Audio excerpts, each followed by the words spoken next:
আওয়ামী লীগ যারা যুদ্ধ করলো না, যারা এই দেশের স্বাধীনতা চাইলো না। রাজধানীতে বিএনপি এবং দলের ভারপ্রাপ্ত চেয়ারম্যান তারেক রহমানের বিরুদ্ধে ষড়যন্ত্রমূলক মিথ্যাচার এবং অপপ্রচারের বিরুদ্ধে আলোচনা সভা, বিক্ষোভ সমাবেশ করেছে কয়েকটি সংগঠন। এতে যোগ দিয়েছেন দলের কেন্দ্রীয় নেতারা।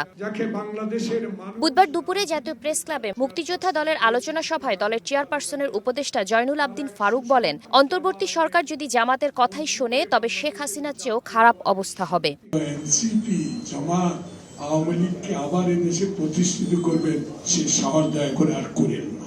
একই সভায় স্থায়ী কমিটির সদস্য আব্দুল মঈন খান হুঁশিয়ার করে বলেন, গণতন্ত্রের মুখোশ পরে কেউ যদি স্বৈরতন্ত্র কায়েম করতে চায়, বিএনপি তা হতে দেবে না। গায়ের জোরে মিথ্যা মামলা, কটু কথা বলে একজনের মত আরেকজনের উপর চাপিয়ে দেওয়া যাবে না বলেও হুঁশিয়ার করেন তিনি। মুখোশ পরে কেউ যদি এদেশে স্বৈরতন্ত্র করতে চায়, সেটা বিএনপি হতে দেবে। প্রাণ সসের মাখামাখি টেস্ট নুডলসকে করে তোলে আরো ইয়ামি, আরো জোস। প্রাণ সস, সসের বস।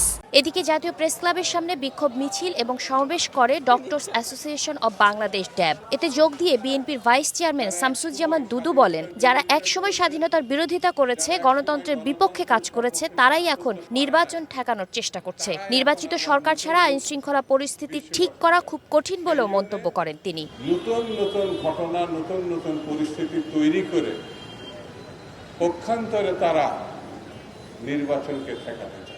নির্বাচনকে পিছিয়ে দিতেই ষড়যন্ত্র চলছে বলে মন্তব্য করেন বিএনপি নেতারা। যারা একসময় স্বাধীনতার বিরোধিতা করেছে। শাতিলা শারমিন, সময় সংবাদ, ঢাকা।